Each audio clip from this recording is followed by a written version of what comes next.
Dr. Mel, and welcome to another edition of Dr. Mel's Message.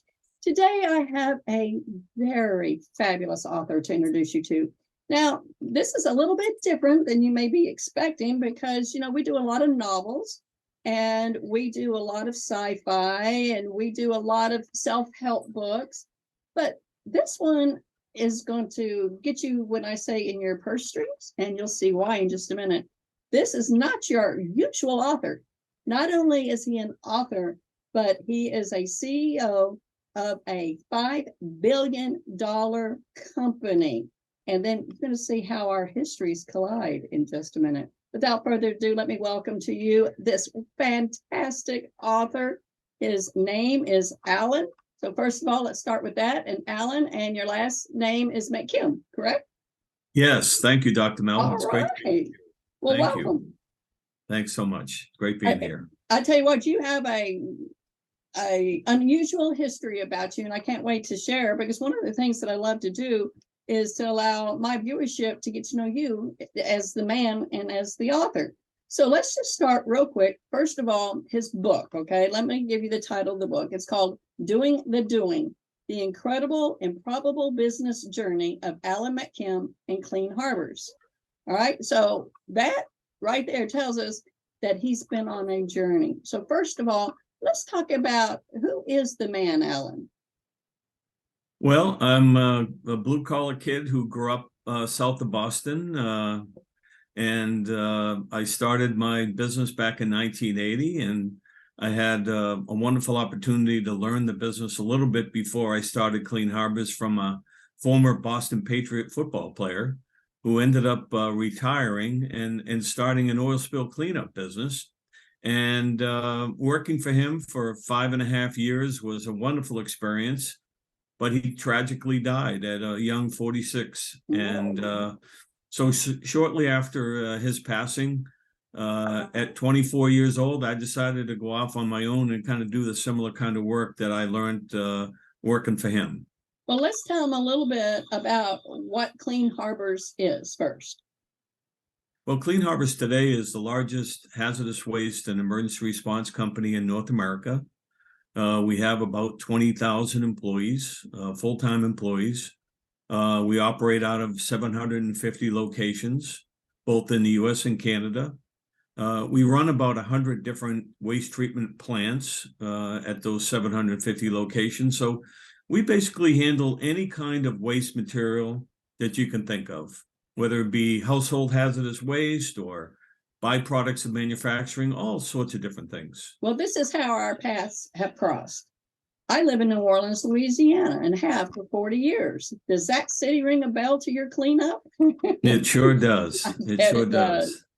Because y'all were the ones that came in and helped after Katrina.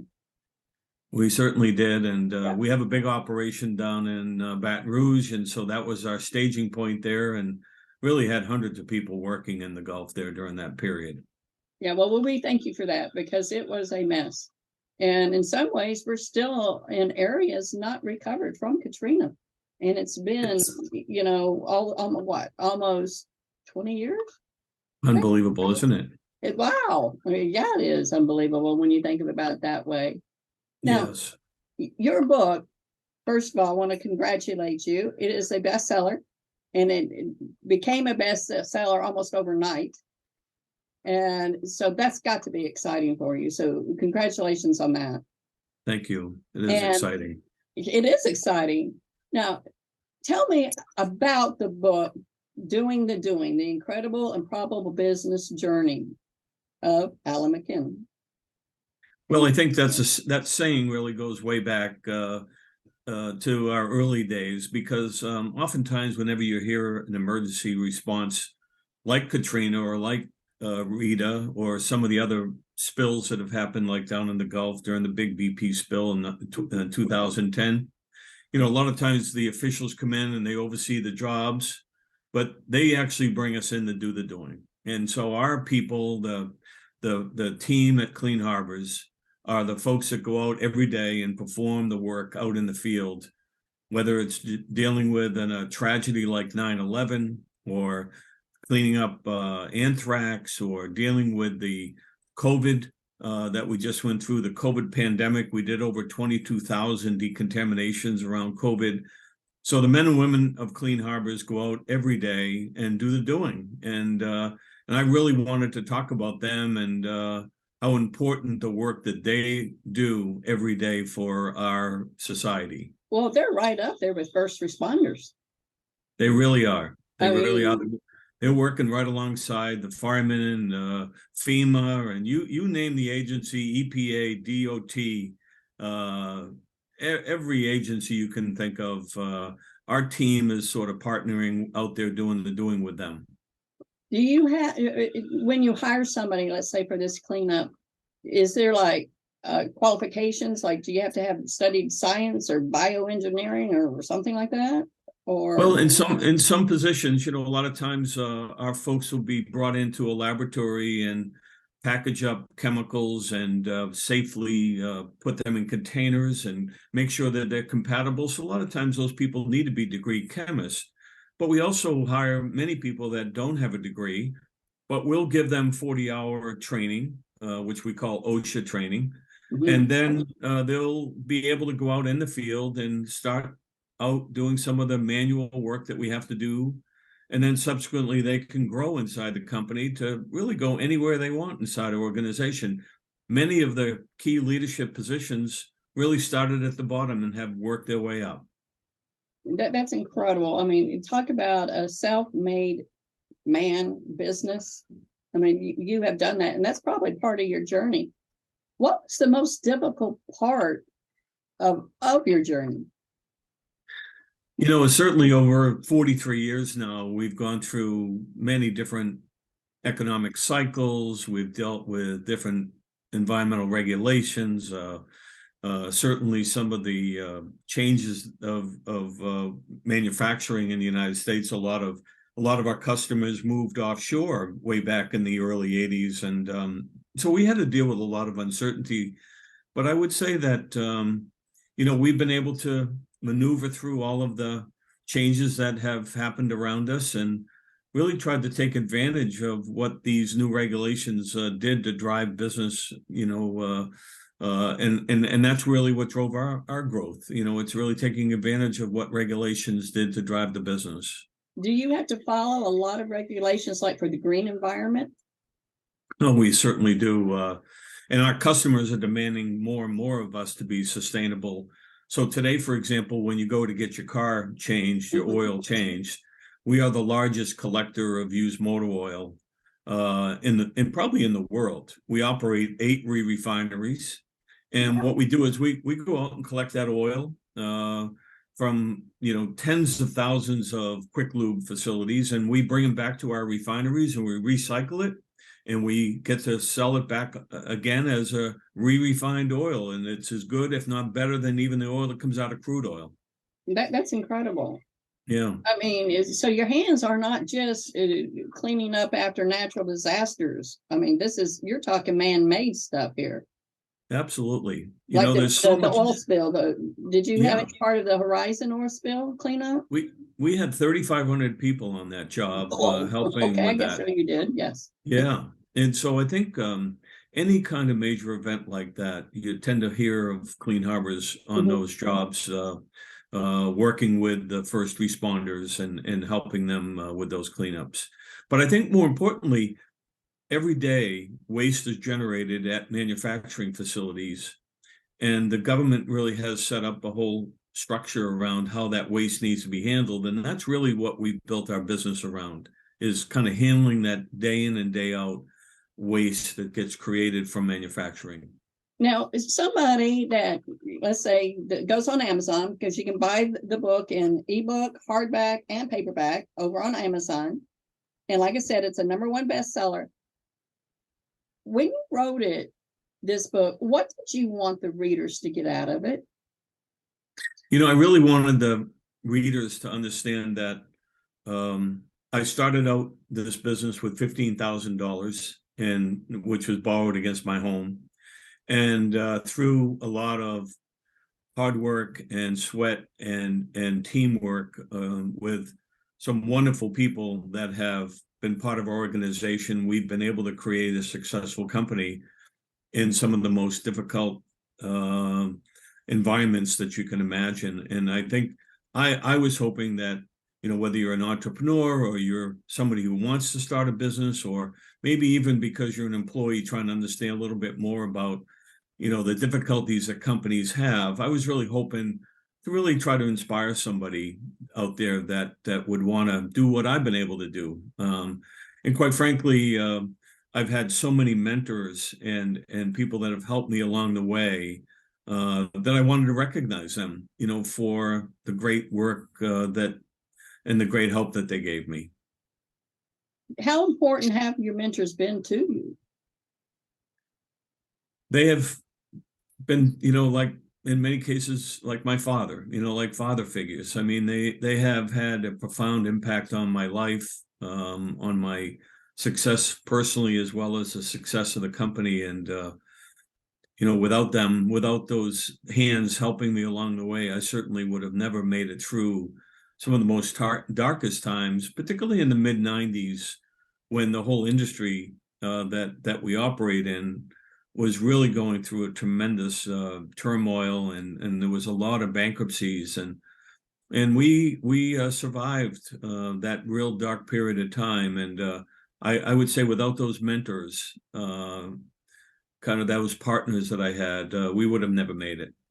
Have you paid it forward to somebody and mentoring them?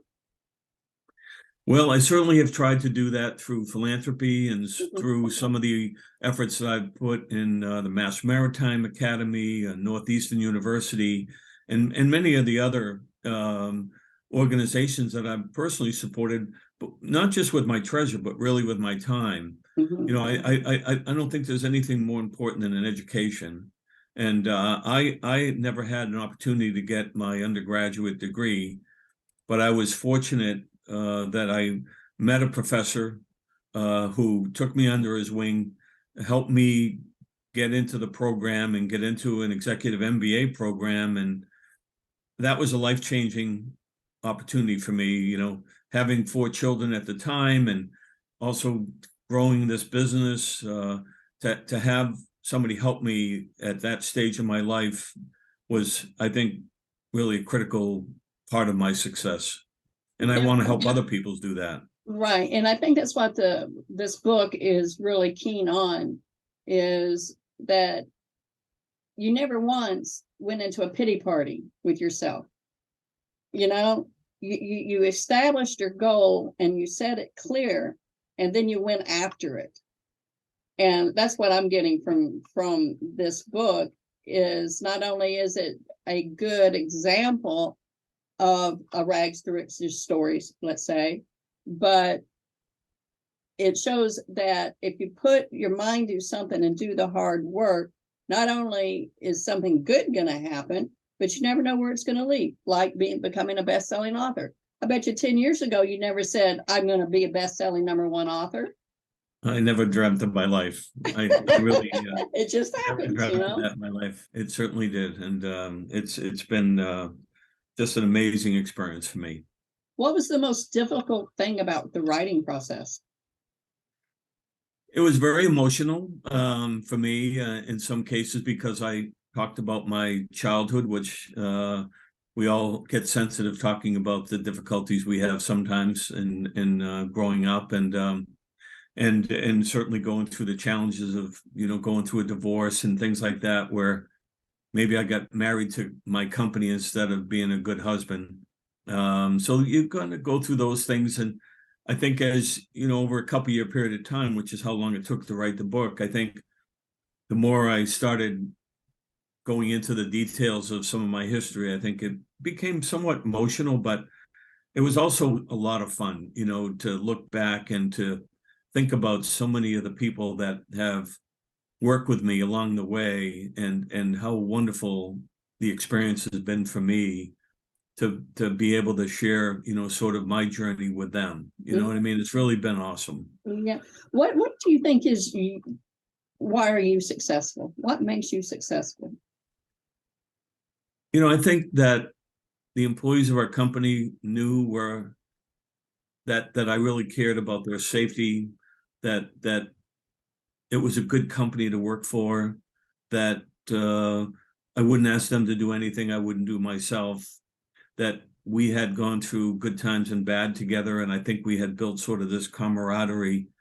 And I think through the building of the foundation of the company in those, early first 10 or 15 years, I think it became sort of sustaining, that more people wanted to join the team, and more people, we didn't lose a lot of people. Our turnover was very low, and even through the difficult times, people stayed with us and hung in there with us. And I think the culture of the company was such that we were going to be successful no matter what was thrown at us. But do you think the company makes a man, or does the man make the company? Oh gosh, that's a great question. I would say the company makes the man. I think because I've never thought of myself being the smartest person in the room. I love to think that by bringing in people who are smarter than you and learning from them, and getting all the right people together to help make good decisions, I think helps you become a better man and a better leader. But you can't do it alone. And so I really do believe that bringing all those people together has been part of my success. Excellent. And I think a lot of the times, especially with this newer generation that's coming up, behind us, they don't realize, number one, the value of, let's say, elders like ourselves and the knowledge that we carry. They just tend to wipe it out. And I think one of these, your particular book, can really touch to them that there's more to getting ahead in life and then just wishing and hoping. Right. No, that's so true. Yeah, absolutely. It's been, the whole idea of collaboration and working together as teams, and the camaraderie. I think we're seeing so much of that lost right now. And it maybe started even before the pandemic, but even now, with this whole work from home, and people not wanting to come in, and really just looking at it as a job rather than a career. And I think it's been difficult for me to see it I think change. you just hit it. You're right. Yeah. People are trying to get by rather than get ahead. Yeah. There's Yeah. a big difference There with, certainly it's the is. same actions, but I think it's the commitment level and what you prioritize within yourself. Yes. And Yeah. your book, like I said, it does that really well, because it throws no punches. And that's what I like about it. It's very, I've been here, I've done that, but I'm not telling you how to live your life. I'm just telling you that you can make a difference in your own life. And that's what I loved about it, No, great. about That's your awesome. book. Yeah. And Super. again, I'm talking with Mckim, and he is the author of the book called Doing the Doing. Just right there, those are two action verbs, doing it and doing it. So, I mean, that kind of tells you about what's happening in the book here. You're not going to just be able to sit and become a sponge and read it and be a better person. You have to do the doing. And so I want to thank you, Alan, for coming on Dr. Mel's Message. You have just been a delightful person to speak with. And I just cannot congratulate you enough for becoming a best-selling author and writing this book to help not only the younger generations, but even some people like myself, because we all tend to give up at one point or another and need that little push. And that's what you do. Thank you so much, Dr. Mel. I really appreciate you taking the time to talk to me too. I really do appreciate it. Again, go now over to Amazon and buy Alan's book, Doing the Doing. It's going to change your life. I'm Dr. Mel.